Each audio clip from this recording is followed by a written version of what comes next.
Oui, elle essaie. Alors, là, donc, le collègue Mirana Redarbello. Monsieur le Président, Monsieur le Ministre, mes chers collègues Yaorana.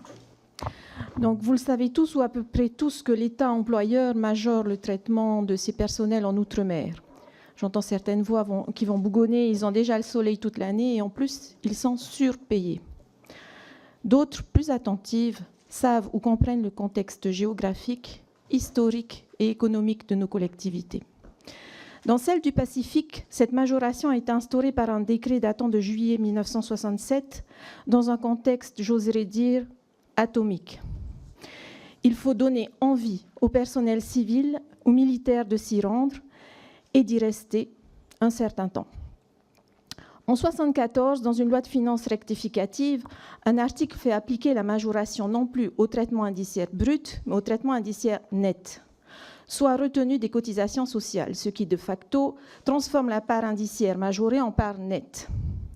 Là où est l'injustice, c'est que le calcul de la pension civile ou militaire oublie la part indiciaire majorée, pourtant nette. Avant la réforme de l'ITR, cela avait du sens puisque cette indemnité jouait le rôle de compléter cette pension incomplète. Mais depuis sa disparition programmée, le dispositif CVR de substitution à l'ITR ne répond pas du tout à la problématique. En effet, seuls 3 personnels sur 10 y ont adhéré en Polynésie. La dernière date pour y adhérer, c'était le 17 octobre.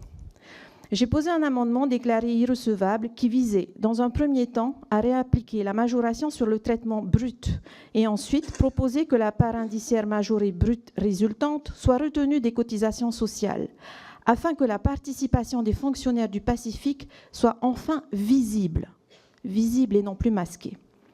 Les retenues qui leur sont faites depuis 50 ans ne seront plus ainsi détournées, mais elles seront de vraies cotisations sociales clairement fléchées vers le casse-pension et la Sécu. Aujourd'hui, pour 1 000 € de traitement en activité à Paris, la pension équivalente est de 750 €. En Nouvelle-Calédonie, 434 €. En Polynésie, 408 €. Et à Wallis et Futuna, 336 €. Ma première question, Monsieur le Ministre, trouvez-vous cela normal ? Concernant le nucléaire, les conséquences de l'expérimentation atomique en Polynésie française se ressentent toujours et partout sur mon territoire. Conséquences sanitaires, environnementales, sociétales. L'histoire et l'actualité de mon pays et de la nation sont intimement liées à ces 30 années d'expérimentation. La commission d'enquête que j'espère pouvoir reconduire va s'occuper du passé. Votre soutien pour proroger les délais de dépôt de demande d'indemnisation des ayants droit des victimes des maladies radio-induites qui finissent en fin de cette année, va s'occuper du présent. Les sacrifices passés, présents et futurs de mon pays et de ses habitants doivent être considérés, notamment dans le partage de revenus que pourrait engendrer le regain d'intérêt pour l'énergie nucléaire nationale. Nous voulons cesser d'être spectateurs. Penserez-vous, Monsieur le Ministre, même si la Polynésie a la compétence de l'énergie, à l'inclure dans la conversation? La vie chère, le logement, la continuité territoriale, avec notamment la double insularité, l'accès à l'eau, aux soins de santé, à la justice, le changement climatique sont tant de points à évoquer avec vous, mais le temps nous manque et j'écoute notre Président. Merci. Merci, cher collègue Mirana. Alors, la parole au collègue Gums. Monsieur le ministre, j'avais une question concernant le commerce avec les pays de la région, mais elle a été abordée, vous y avez répondu. Je pense que la Caraïbe est un lieu idéal pour essayer de trouver des solutions, mais il s'agit effectivement d'assouplissement de normes et de règles qui sont à la fois françaises et européennes. Donc je vais revenir à une question qui concerne spécifiquement Saint-Martin et Saint-Barthélemy, qu'on a tendance, je le répète, à oublier. Et je ne veux pas être oublié. Saint-Martin et Saint-Barthélemy ont bénéficié d'un petit niveau d'autonomie de par leur statut qui leur confère des compétences d'un département, des compétences d'une région et des compétences d'une commune, en plus de compétences d'État transférées par l'État, telles que la fiscalité ou le transport terrestre. Ce rapprochement des centres de décision des pouvoirs décentralisés aux collectivités locales ne s'est pas accompagné du même niveau de déconcentration des grands services de l'État. la distance géographique, aussi bien que la distance culturelle et socio-économique entre ces îles, mes îles, et la Guadeloupe, où se situent les sièges des grands services de l'État, produit une certaine inefficacité des processus décisionnaires et donc souvent une insatisfaction des citoyens de ces îles qui étaient dites îles du Nord. Dans cet ordre d'idées, ma question est très simple. Je sais qu'il y a un projet de transformation de la préfecture déléguée en préfecture de plein exercice. Est-ce que vous pouvez m'en donner les perspectives, le calendrier? Et de manière plus générale, peut-on envisager la même démarche de déconcentration supplémentaire pour d'autres grands services de l'État? Je parle ici de l'ARS. Je sais aussi qu'il y a une discussion autour du tribunal judiciaire dont le siège est à Basse-Terre et dont une partie pourrait être localisée sur Saint-Martin, pour Saint-Martin et Saint-Barth, ou alors pour ce grand service de l'éducation nationale, puisque l'Académie de région compétente pour Saint-Martin-Saint-Barth est située aux Abîmes en Guadeloupe. Merci, cher collègue Gums. La parole est au collègue Califère.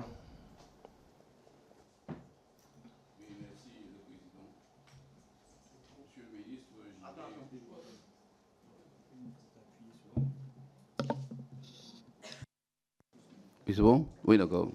Je saluais donc Monsieur le Président et je saluais aussi le ministre. Alors, il faut aller vite. Vous me mettez la pression, Monsieur le Président. Et j'ai aussi la pression des Guadeloupéens. Alors, j'irai très vite, Monsieur le ministre. Je dirais que j'ai apprécié votre intervention. Vous nous rassurez, car nous pensons que vous avez compris un peu ce qui se passe dans nos territoires. Et pour aller vite, je vous dirais, que pensez-vous d'une loi programme de développement pour chacun de nos territoires, au lieu de faire à chaque instant de petits bouts de mesures qui n'ont pas l'air de nous donner satisfaction? Et en ayant une espèce d'ersatz du SIOM qui serait des temps d'évaluation. Deuxième chose, ce serait pour parler de la cherté de la vie, mais on a tout dit, mais je pense qu'il ne faut pas s'arrêter à la TVA. Il faudrait, à mon sens, qu'en pensez-vous aussi, d'un grand chantier de la vie chère, basé sur la commission d'enquête menée par le député Ajar en 2023, en intégrant une part de continuité territoriale et en faisant en sorte que les importateurs fassent un effort. Pour aller vite encore, ce serait donc, nous savons très bien comment ça va se terminer, cette affaire-là de budget. Vous avez une appréciation de votre budget que je pourrais partager. Alors, vous voyez, partagez. Dites-moi, est-ce que quand le 49.3 passera, vous pensez peser sur la l'ODEOM pour qu'elle reste, enlever la taxe sur les billets d'avion et engager un travail pour faire baisser ces prix prohibitifs des billets d'avion chez nous? Le logement est à préserver aussi. Et les ordonnances, est-ce que nos ordonnances pourraient être des ordonnances collaboratives? Et j'aimerais terminer sur la sécurité. Vous connaissez le taux d'homicide en Guadeloupe, 7 fois plus qu'à Marseille, pour un petit territoire. Même un couvre-feu n'arrive pas à être respecté. Les engins destructeurs ont dévalé la ville de Pointe-à-Pitre en toute tranquillité, ont eu le temps de casser des bijouteries, sans pour autant qu'il y ait l'intervention des forces de l'ordre. Où sont passés nos escadrons qui devraient nous donner un coup de main pour la sécurité, sans compter la drogue? Mais enfin, il faut aller vite, Monsieur le Président. Nous sommes passage obligé de la drogue. Nous avons besoin de drones ou bien de radars, mais il faut faire quelque chose pour protéger nos territoires, sans quoi nos jeunes sont happés par la délinquance et happés par ce fléau de la drogue. Voilà, que pensez-vous faire pour nous aider à maintenir ou à libérer la pression qui est sur nous, qui se repose sur nous, nous, élus du territoire guadeloupéen? Merci à vous. Merci, collègue. Non, tu as été super, franchement, splendide, comme les Guadeloupéens. Alors, je continue.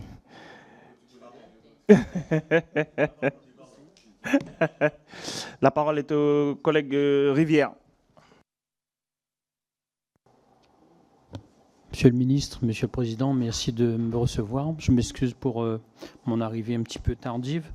Je voulais, Monsieur le ministre, avoir tout simplement votre sentiment, votre position et votre regard sur tous nos Outre-mer. Parce que souvent, nous, Outre-mer, nous sommes... on dit souvent que les Outre-mer coûtent plus que ce qu'ils rapportent. Je voulais savoir si vous aviez le réflexe Outre-mer. Et puis, vous dire que la Réunion est un carrefour de son existence. Nous avons besoin d'un ballon d'oxygène fiscal pour relancer notre activité, pour relancer l'emploi, pour créer de l'activité, de la richesse et pour relancer la consommation. Donc je voulais avoir votre position là-dessus. Et puis également sur la Lodéum, les autres collègues ont posé la question. Nous sommes inquiets à ce sujet. Merci, Monsieur le ministre. Merci, collègue Rivière. La parole est au collègue Giovanni William. Merci, Monsieur le Président. Monsieur le ministre, mes chers collègues, mes questions seront politiques. Je ne parlerai pas de budget. Tout d'abord, une observation. L'octroi de mer est un outil fiscal et un levier utilisé par les collectivités. Ça, c'est une première chose. Question maintenant politique. Il faut savoir que par rapport aux exactions qu'il y a, notamment sur la Martinique et la Guadeloupe, les assurances maintenant se retirent. Les assurances se retirent et dénoncent les contrats d'assurance, ce qui veut dire qu'aujourd'hui, nos entreprises ne seront plus assurées en cas d'émeute. Et ce qui veut dire que bientôt, eh bien, les personnes civiles également ne seront plus indemnisées. Donc ça, j'attire votre attention là-dessus. Autre chose, Monsieur le ministre, c'est la considération. Quelle est votre considération que vous pouvez avoir, mais vous avez été parlementaire, donc je l'imagine bien, pour les parlementaires que nous sommes, élus au suffrage direct, proches de nos populations. Je vous pose cette question par rapport aux travaux futurs, notamment par rapport au SIOM. J'espère que ce SIOM ne sera pas un guichet, mais un véritable contrat d'objectif. Le collègue Khalif a parlé de programmation et je le rejoins. Et pourquoi je vous dis ça? Parce que nous, parlementaires, nous avons des propositions aussi, et je souhaite vraiment que tous les politiques de tous nos territoires soient concernés par ce SIOM. Ensuite, autre question. Est-ce que vous participez, vous ou bien en tout cas votre ministère, aux travaux de simplification des règles administratives? J'ai auditionné le ministre de la fonction publique, de la transformation et de la fonction publique, qui m'a parlé justement de cette volonté de réduire cette pression administrative, juridique. Et je voudrais savoir si vous, en tout cas votre ministère, vous participez à ces travaux parce que dans nos territoires, nous avons une pression administrative trop importante, ce qui fait que nos porteurs de projets n'arrivent pas à mener à bout justement ces projets. Et vous-même, vous avez parlé du bâtiment notamment. Enfin, il y a une mission IGAS-IGF concernant la Lodéum. Nos entreprises sont très, très, très inquiètes de ce qui va se passer, de ce qui peut se passer. Est-ce que vous avez déjà des soubresauts, des éléments à nous donner sur ce rapport? Avez-vous, vous, eu un entretien avec ces inspecteurs? Vous ont-ils consulté? Parce qu'il s'agit quand même des entreprises de nos territoires. Et quel est votre avis, dernière question, concernant la SARA? Merci.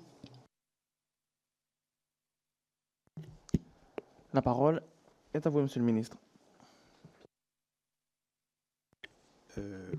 Sur la première question qui était posée relatif à la Polynésie, oui, on soutiendra le report de la date de fin de l'année pour que les dossiers qui n'ont pas été traités puissent l'être ou qui n'ont pas été déposés puissent être déposés. Ça, les choses sont très très claires. La réponse est... D'abord, il faut soutenir parce que je pense que c'est nécessaire, tout simplement. C'est pas un cadeau, je veux dire, au sens, c'est parce qu'il le faut. Il faut que tous les dossiers soient traités. Une démarche qui a été engagée depuis de nombreuses années, donc il faut que ça aille au bout et que tout le monde puisse pouvoir le faire dans de bonnes conditions. Les enjeux sont extrêmement importants, vous l'avez rappelé, et j'en suis parfaitement d'accord. Pardon, oui. Sur la question que vous avez posée, liée notamment à la rémunération et aux conditions de retraite, c'est un sujet de fond. C'est un sujet de fond là aussi.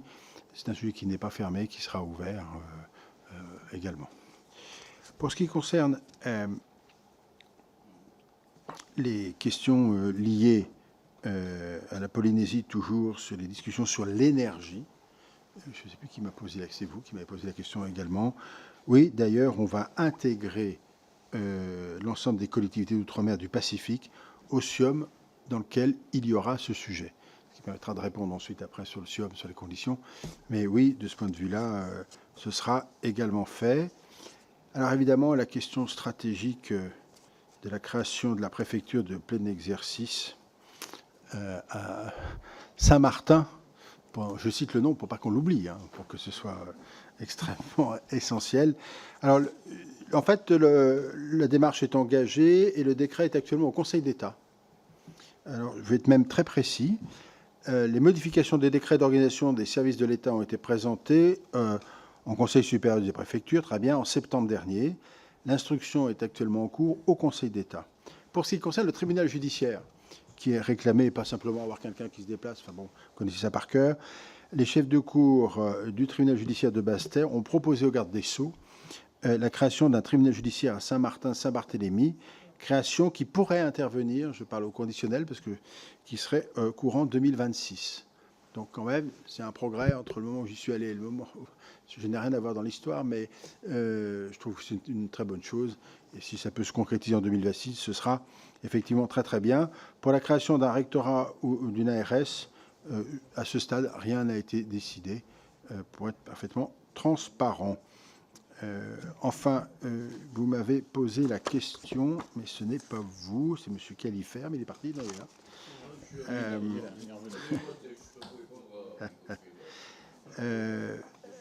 Faut-il une loi de programmation pour chaque territoire ultramarin? Bon, vous savez tous que la conséquence de la loi de programmation, c'est les financements qui vont avec.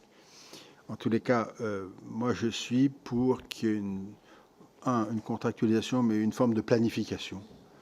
Un document de planification, après il prendra la forme juridique qu'il le faudra, avec les conséquences juridiques qu'il le faut, mais il faut s'inscrire dans le moyen long terme.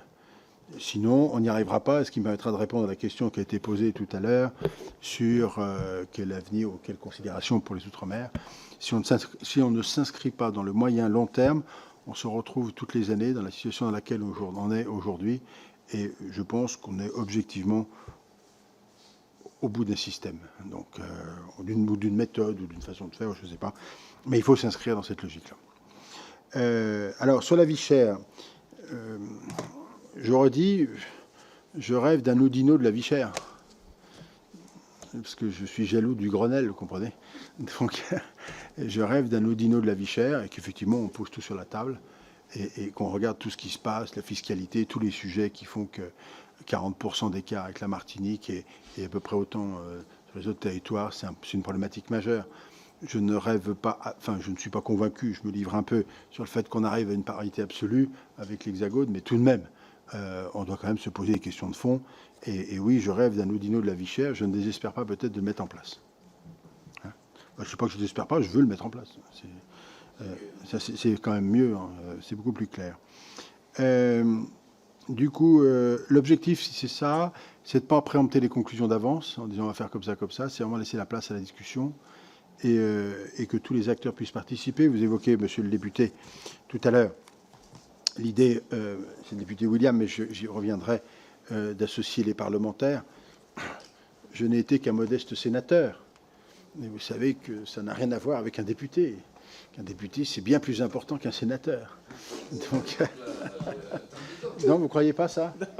Vous avez raison, c'est un peu vrai. Mais il n'est pas concevable, qu'on ne puisse pas associer étroitement les parlementaires. Enfin, je veux dire, c'est même une question de principe. C'est même pas une question pour moi, si vous voulez, hein, donc que les choses soient claires. Sur la réponse, c'est monsieur le député Rivière, l'ODEOM, la réforme des exonérations de charges. Je redis qu'on va se donner le temps de la concertation avant de faire quoi que ce soit. Je ne suis pas un adepte, c'est ce qu'on disait tout à l'heure sur la pression, d'appliquer à la faveur d'un amendement ou d'une démarche, quelle qu'elle soit, d'où qu'elle vienne, comme ça, sans avoir mesuré totalement les conséquences, et plutôt installer un système qui soit beaucoup plus pérenne. Donc voilà, sur la vision des Outre-mer que vous évoquiez, moi, je vais redire peut-être un peu ce que j'ai dit hier, mais certains d'entre vous n'étaient pas là. On est à la croisée des chemins un peu. Et sur les différents territoires ultramarins, et pour des raisons différentes. Tout le monde s'imagine qu'on aura une réforme institutionnelle qui règle de tel ou tel secteur, qui réglera les problèmes de fond. Ma réponse est non, je n'y crois pas. Il peut y avoir réforme institutionnelle, mais elle doit être au service d'un projet de territoire, d'un projet social, d'un projet économique, d'un projet culturel, d'un projet éducatif. Enfin bon, ce qui fait la vie d'un territoire. Donc je pense qu'il faut engager immédiatement la démarche consistant à ce que pour chacun des territoires ultramarins, nous ayons un projet qui s'inscrive sur le moyen et long terme, qui ne soit pas dans les vicissitudes de l'urgence. Il y aura toujours des urgences, bien sûr. Il y aura toujours des difficultés qu'il faudra résoudre rapidement, mais il faut qu'on ait une ligne stratégique pour tout le monde. Et pourquoi? Parce que c'est l'intérêt de ces territoires, naturellement, de nos départements, enfin nos DROM, et puis c'est aussi l'intérêt du pays tout court. La France sans ses outre-mer, c'est un problème. Et les outre-mer sans la France, ça peut être un problème aussi, pour dire les choses telles qu'elles sont. Et moi, je crois à la place prépondérante, en tous les cas extrêmement importante, des 2 600 000 compatriotes ultramarins, et donc à la nécessité, au-delà d'une valorisation, d'avoir un vrai travail collaboratif avec chacun de ces territoires, avec des évolutions qui auront lieu, on le sait, qui vont bouger, qui vont s'adapter, qui seront adaptées au territoire, avec une inclusion dans les bassins géographiques dans lesquels sont ces territoires. Je crois à ça. Donc moi, je vais essayer de mettre en place une démarche qui va permettre, avec chacun de ces territoires, de définir ces projets-là, de les inscrire dans le temps, de les rendre compatibles avec toutes les démarches techniques qui sont à côté. Je ne peux pas me résoudre aux problématiques du logement, je ne peux pas me résoudre aux problématiques de la formation et de l'avenir de la jeunesse. C'est une question qui a été posée tout à l'heure. Et puis de la création de richesses économiques. Enfin, si vous n'avez pas de création de richesses économiques, qu'est-ce qu'on fait? Donc il faut bien que chaque territoire crée ses richesses. Et puis, chaque territoire, au-delà... Et l'outre-mer, ce n'est pas qu'un problème.